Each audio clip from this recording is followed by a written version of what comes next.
મહેમાન શ્રી તથા ICDS staff અને મારા વાલા બહેનો તથા નાના નાના ભૂલકાઓ, આજે આપણે આ પોષણ ઉત્સવમાં જ્યારે ભેગા થયા છીએ ત્યારે હું પોષણક્ષમ એટલે કે ભરપૂર જેવા પોષણ મળે છે એવા સરગવા વિશે વાત કરીશ. એ સરગવામાંથી આપણે એમ કહીએ કે સરગવો તમે વાપરો, પણ આપણે પહેલા શું જોઈએ છે કે એનો ફાયદો. સરગવાનો ફાયદો આપણે એવું જ વસ્તુ લઈએ છીએ કે જેમાં ફાયદો મળે છે તો હું યુઝ કરું, વાપરી શકું. એવી રીતે સરગવામાંથી ફાયદો શું છે? તો એના ફાયદામાં માથાનો દુખાવો, સ્નાયુનો દુખાવો, હાડકા નબળા પડવા, અપચો, ગેસ, એસિડિટી, ડાયાબિટીસ વગેરે રોગોમાં ફાયદાકારક છે. સરગવાનો જેટલો તમે ભરપૂર પ્રમાણમાં ઉપયોગ કરશો એટલો જ તમને વધારે ફાયદો થશે.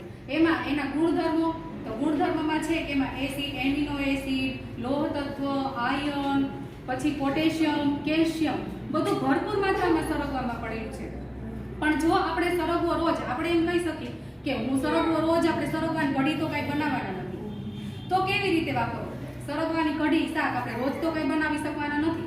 તો સરગવાનો પાવડર આપણે જે મસાલા સ્ટોર કરીએ છીએ ને, કે જે મરચું છે, હળદર છે, એ આપણે 1 વર્ષ માટેના સ્ટોર કરીએ છીએ અને આપણે મસાલિયામાં ઉમેરીએ છીએ. તો એવી જ રીતે આપણે જે આ સરગવાનો પાવડર છે એ પાંદડામાંથી ધોઈને એને સાફ કરીને મિક્સરમાં દળીને પાવડર બનાવી લેવાનો છે. અને એ જે પાવડર છે એ આપણે પાવડર મસાલિયામાં આપણે એનું સ્થાન આપવાનું છે. અમે બધાએ તો આંગણવાડીમાં સરગવાને સ્થાન આપી જ દીધું છે, તો તમે બધા પણ જે મસાલિયામાં જે સ્થાન આપણે જે મરચાનું, હળદર, ધાણા જીરુંનું છે એમાં સરગવાને પણ સ્થાન આપો. આપણે એમ થાય કે એમાંથી પોષક તત્વો કેટલા પ્રમાણમાં મળે છે, તો એ આપણે જોઈએ તો આપણે 1 ગ્લાસ જે દૂધ પીએ છીએ, 1 ગ્લાસ દૂધમાં જેટલું કેલ્શિયમ મળે છે ને એનાથી 10 થી 17 ગણું જે કેલ્શિયમ છે એ આપણને સરગવામાંથી મળે છે. પછી ત્યારબાદ આયર્ન, એ આપણે એમ કહીએ કે પાલકની ભાજી ખાઓ તો તમારે લોહીની ઉણપ ન રહે, તો એના માટે આપણે શું કરવાનું છે? તો પાલકની જે ભાજી છે એના કરતા 17 ગણું, 25 ગણું છે એ આપણને લોહ તત્વ એ આ સરગવામાંથી મળે છે.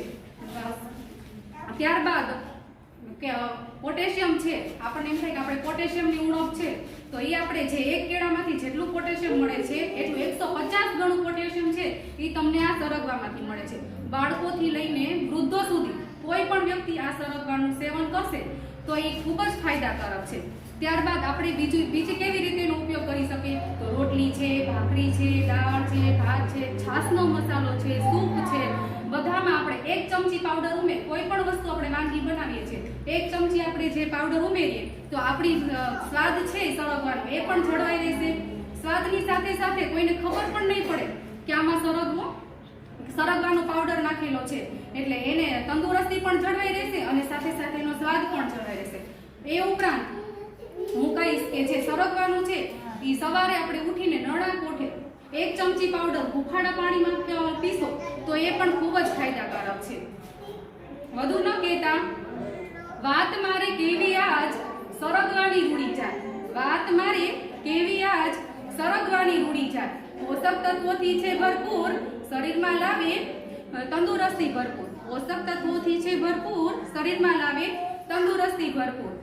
રોગ બધા થાય દૂર, હાડકા મજબૂત થાય, રોગ બધા દૂર થાય, હાડકા મજબૂત થાય, સરગવાની સિંગ લાંબી માનવ કાયા કરે પાકી, સરગવાની સિંગ લાંબી માનવ કાયા કરે પાકી.